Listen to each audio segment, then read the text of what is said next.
Hi అండి, welcome back to my channel. నేను మీ పావని. ఈరోజు మనం ఎంతో సింపుల్గా టేస్టీగా ఉండే చికెన్ కర్రీని ఎలా తయారు చేసుకోవాలో తెలుసుకోబోతున్నాం. ఇలా కనుక చికెన్ కర్రీని చేసుకుంటే ప్రతి ముక్క కూడా మసాలా అంటి చాలా సాఫ్ట్గా టేస్టీగా ఉంటుంది.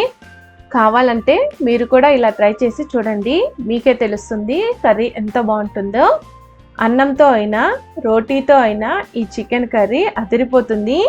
ఒక్కసారి ఇలా చేశారంటే మళ్ళీ ఇదే విధంగా చేసుకొని తింటారు, అంత బాగుంటుంది. ఇంట్లో ఉన్న ఇంగ్రీడియంట్స్తోనే చాలా సింపుల్గా ఈ చికెన్ కర్రీని చేసుకోవచ్చు.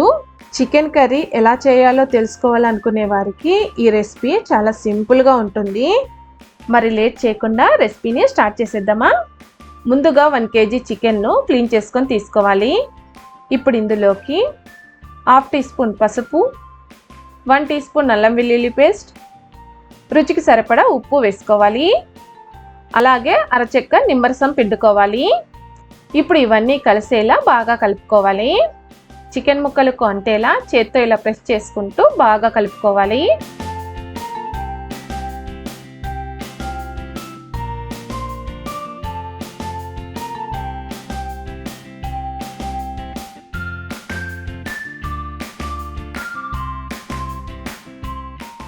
ఇలా కలుపుకున్న తర్వాత దీనిపైన మూత పెట్టి 1 అవర్ పాటు మ్యారినేట్ చేసుకోవాలి. 1 అవర్ తర్వాత మసాలా రెడీ చేసుకోవడానికి స్టవ్ మీద ప్యాన్ పెట్టుకొని స్టవ్ ఆన్ చేసుకోవాలి. ఇప్పుడు ఇందులోకి 2 టీ స్పూన్స్ ధనియాలు, 1 టీ స్పూన్ సోంపు, అలాగే 2 బిర్యానీ ఆకులు, 2 ఇలాచి, మిగతా బిర్యానీ మసాలాలన్నీ వేసుకోవాలి.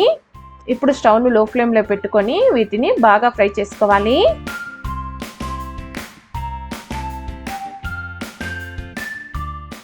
ఇవి కొద్దిగా ఫ్రై అయిన తర్వాత ఇప్పుడు ఇందులోకి 1 టీ స్పూన్ జీలకర్ర వేసుకొని మరొకసారి అంతా బాగా ఫ్రై చేసుకోవాలి. ఇవన్నీ ఫ్రై అయిన తర్వాత లాస్ట్లో 1 టీ స్పూన్ కసూరి మేతి వేసుకోవాలి. ఇప్పుడు ఒకసారి అంతా బాగా కలుపుకోవాలి. కసూరి మేతిని ఇలా లాస్ట్లో వేసుకొని ఫ్రై చేసుకోండి. ముందే వేసుకుంటే కనుక మాడిపోతుంది, అందుకనేసి లాస్ట్లో వేసుకొని ఫ్రై చేసుకోండి. ఇప్పుడు స్టవ్ ఆఫ్ చేసుకొని వీటిని చల్లారనివ్వాలి. చల్లారిన తర్వాత మిక్సీ జార్లోకి వేసుకోవాలి. ఇలా అన్ని మిక్సీ జార్లోకి వేసుకున్న తర్వాత వీటిని ఇలా కోర్సుగా గ్రైండ్ చేసుకోవాలి. ఇప్పుడు ఈ మసాలా పౌడర్ని పక్కన పెట్టుకుందాం. నెక్స్ట్ చికెన్ కర్రీ చేసుకోవడానికి స్టవ్ మీద కడాయి పెట్టుకొని స్టవ్ ఆన్ చేసుకోవాలి. ఇప్పుడు ఇందులోకి 1/2 కప్పు వరకు ఆయిల్ వేసుకొని వేడి చేసుకోండి. చికెన్ కర్రీ చేసుకునేకి కొద్దిగా ఆయిల్ ఎక్కువగానే వేసుకోండి. ఆయిల్ వేడయ్యాక 1/2 టీ స్పూన్ జీలకర్ర, 1/2 టీ స్పూన్ ఆవాలు వేసుకోవాలి. చిన్నగా కట్ చేసుకున్న ఆనియన్స్ వేసుకోవాలి. నేను ఇక్కడ 3 పెద్ద సైజు ఆనియన్స్ని ఇలా చిన్నగా కట్ చేసుకొని తీసుకున్నాను. ఇప్పుడు ఇవి లైట్ గోల్డెన్ కలర్ వచ్చేంత వరకు ఫ్రై చేసుకోవాలి. చూడండి, ఆనియన్స్ కొద్దిగా ఫ్రై అయినాయి కదా. ఇప్పుడు ఇందులోకి చిన్నగా కట్ చేసుకున్న వెల్లుల్లి 2 టీ స్పూన్స్, చిన్నగా కట్ చేసుకున్న అల్లం 2 టీ స్పూన్స్ వేసుకోవాలి. పొడవుగా కట్ చేసుకున్న పచ్చిమిర్చులు 4 వేసుకోవాలి. అల్లం వెల్లుల్లి పేస్ట్ వేసుకునే బదులు వెల్లుల్లి అల్లంని ఇలా చిన్నగా కట్ చేసుకొని వేసుకోండి, అప్పుడే చికెన్ కర్రీ టేస్టీగా ఉంటుంది. ఇప్పుడు ఇవి గోల్డెన్ కలర్ వచ్చేంత వరకు బాగా ఫ్రై చేసుకోవాలి. చూడండి, ఆనియన్స్ గోల్డెన్ కలర్లో ఫ్రై అయినాయి కదా. ఇప్పుడు ఇందులోకి చిన్నగా కట్ చేసుకున్న టమోటాలు వేసుకోవాలి. టమాటాలు మగ్గేంత వరకు వీటిని ఫ్రై చేసుకోవాలి. నేను ఇక్కడ 3 పెద్ద సైజు టమోటాలను ఇలా చిన్నగా కట్ చేసుకొని తీసుకున్నాను. టమోటా ఆనియన్స్ ఎక్కువ వేసుకుంటానే కర్రీ అనేది చాలా బాగుంటుంది. అంతా బాగా కలుపుకున్న తర్వాత టమాటాలు తొందరగా మగ్గడానికి దీనిపైన మూత పెట్టుకోవాలి. ఒక 2 మినిట్స్ తర్వాత మూత తీసేసుకోవాలి. చూడండి, టమాటా ముక్కలు బాగా మగ్గాయి కదా.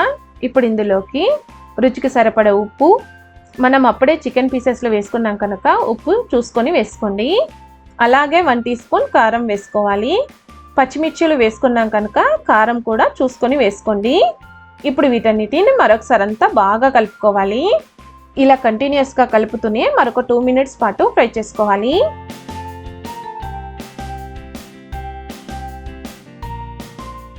టూ మినిట్స్ తర్వాత మనం ముందుగానే మ్యారినేట్ చేసుకున్నాం కదా, ఆ చికెన్ను ఇందులోకి వేసేసుకోవాలి.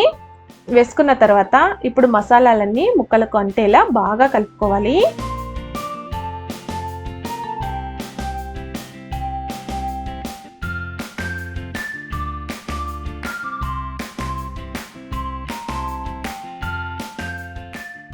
ఇలా అంతా కలుపుకున్న తర్వాత దీనిపైన మూత పెట్టి ఒక 5 మినిట్స్ పాటు కుక్ చేసుకోండి. 5 మినిట్స్ తర్వాత మూత తీసేసుకోవాలి. ఇప్పుడు ఒకసారి అంతా బాగా కలుపుకోవాలి. ఇందులోకి ఎక్స్ట్రా వాటర్ వేసుకోవాల్సిన అవసరం లేదు, చికెన్లో నుంచి వచ్చిన వాటరే సరిపోతాయి. ఇలా కలుపుకున్న తర్వాత ఇప్పుడు ఇందులోకి మనం ముందుగానే మిక్సీకి వేసుకున్న మసాలాను వేసుకోవాలి. ఇప్పుడు కంటిన్యూస్గా కలుపుతూ చికెన్ను బాగా ఉడికించుకోవాలి. మసాలా అంతా ముక్కలకు అంటేలా బాగా కలుపుకోవాలి. స్టవ్ను మీడియం టు హై ఫ్లేమ్లో అడ్జస్ట్ చేసుకుంటూ ఉండాలి. ఇలానే ఒక 3 మినిట్స్ పాటు కంటిన్యూస్గా కలుపుతూనే ఉండాలి.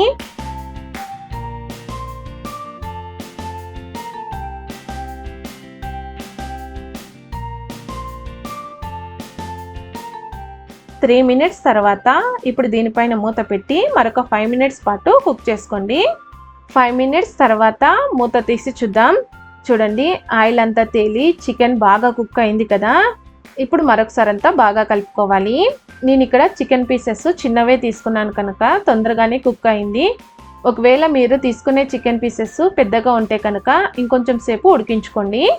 చూడండి, చికెన్ కర్రీ కూడా మంచి కలర్లో చూడడానికి చాలా బాగుంది కదా. ఇంకా లాస్ట్లో చిన్నగా కట్ చేసుకున్న కొత్తిమీర కొద్దిగా, అరచెక్క నిమ్మరసం పిండుకోవాలి. ఇలా నిమ్మరసం లాస్ట్లో పిండుకుంటానే చికెన్ కర్రీ అనేది ఇంకా టేస్టీగా ఉంటుంది. ఇప్పుడు దీనిని మరొకసారి అంతా బాగా కలుపుకోవాలి.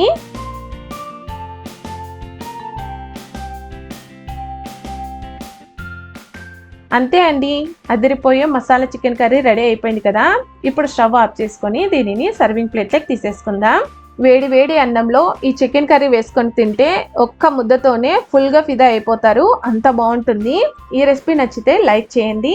మీ ఇంట్లో కూడా తప్పకుండా ట్రై చేసి ఎలా వచ్చిందో కామెంట్లో చెప్పండి. మరొక మంచి వీడియోతో కలుస్తాను. Thanks for watching.